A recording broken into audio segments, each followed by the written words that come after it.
We've all heard about the financial crisis, but what is it exactly, and what caused it? It seems today we're living in an increasingly more materialistic society, so what effect is this having on us? Join me for real stories, real issues, and real views. This is Real Talk.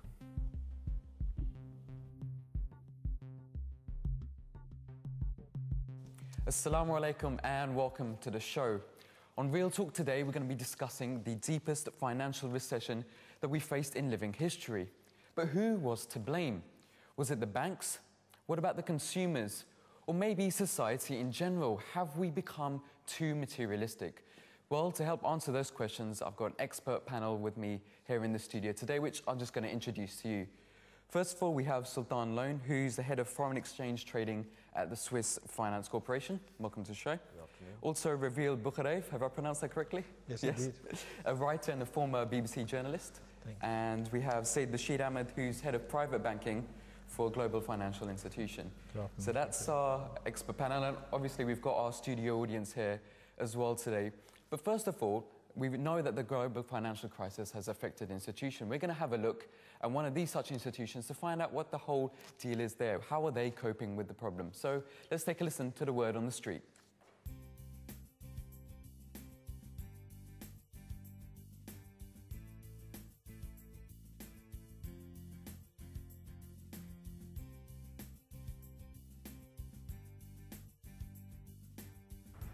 LCD TVs, iPods and the latest mobile phones. It seems as though we are living in an increasingly materialistic society. But what effect is this constant desire to have the next best thing having on our lives? And how materialistic is society of today become?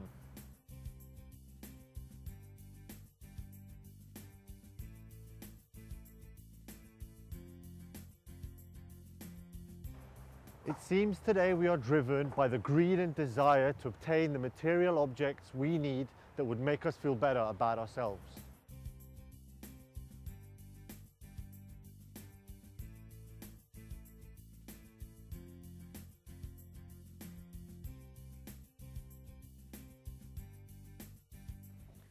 It was this greed that caused the largest financial crisis in living history. And it was also this greed that caused the world's biggest economies to collapse like a house of cards.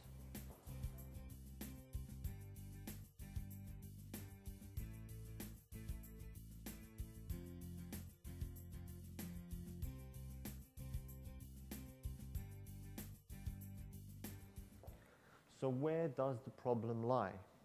Are the financial institutions left to blame for providing and offering cheap and alluring debts, or are we as a consumer to blame for acquiring capital way beyond our means?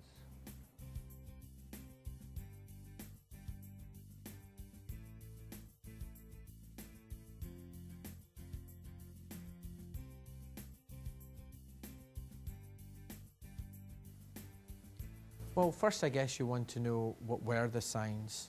And there were many, and for quite a while, but the most obvious was clearly the inordinate level of debt being added by banks through increased mortgage lending, by companies thanks to increasing level of mergers and acquisitions, inflating the valuations of companies, and that was being assisted by cheap finance.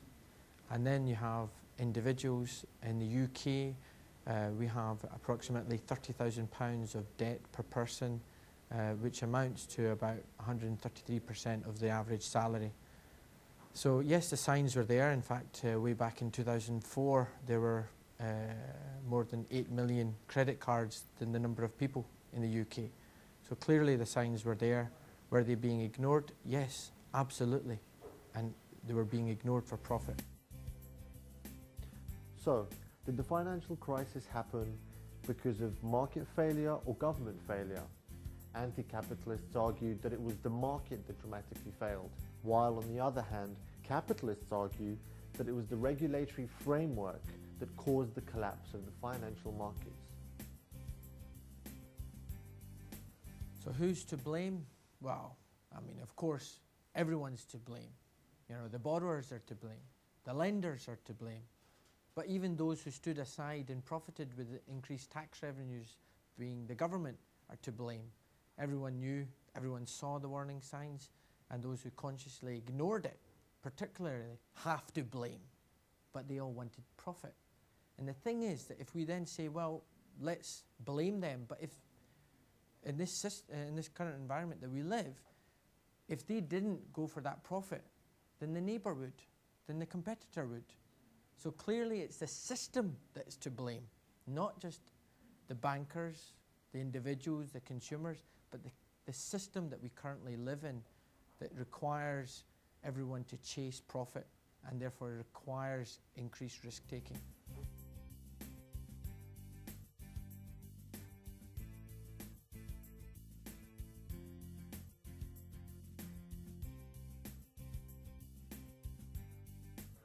As youngsters growing up in Western society today, the question we must ask ourselves is, how can we stop from being influenced by such a materialistic society?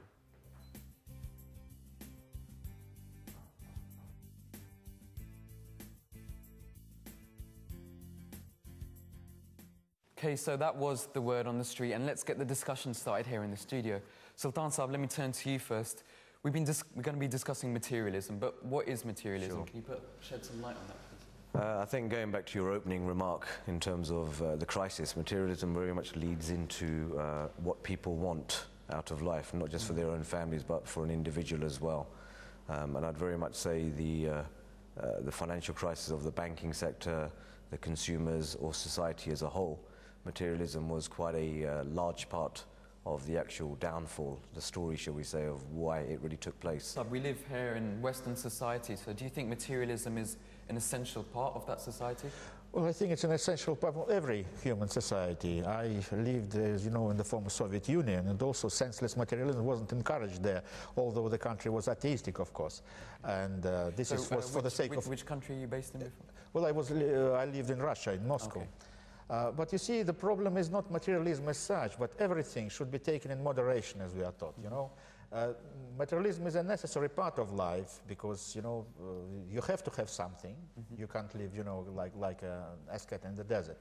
Right. But here, interestingly, you see, when you started chasing after material lives and not spiritual goal, no spiritual goal you have at all, then interestingly, you chase not after materialism, but after some mirages, and these mirages are just, the more you chase them, the more distant they become. They get as well. Yeah. Bashir, would you agree with that? I think I tend to agree with the panelist here, that there has to be a well-rounded approach. It has to be a balance in life, and if you keep on chasing goods or materialism, then there has to be some sort of a balance there. So I think that balance was not really, it was tilted towards material goal rather than spirituality. But I mean, the financial crisis is something very current, it's happening now, but looking at materialism from a wider perspective, wouldn't you actually feel that, you know, it's not something that just affects us now, but it's been going on for many hundreds of years? I think it has been really going on for the last, obviously, hundreds of years, but has picked up momentum in the last couple of decades now, and picked up momentum to a pace which is not sustainable, you know. So that's what my view is. Okay. Yeah. Reveal Saab, I mean, you've done a lot of, you've written books as well, you've analysed different societies. What would you think about the actual history of materialism?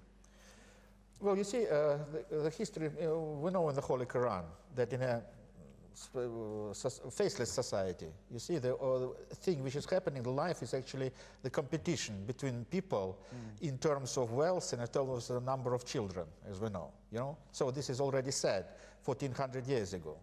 And it was before that, you know, in the Bible and so forth. We know the history of the world is all about materialism, about getting some material things. Even if you go back as far as Egyptians and ancient societies. Well, I believe even if you go back to, you know, to the very, very old history, to the biblical history, you know, the first men on earth, they were having something and they were fighting each other because of that.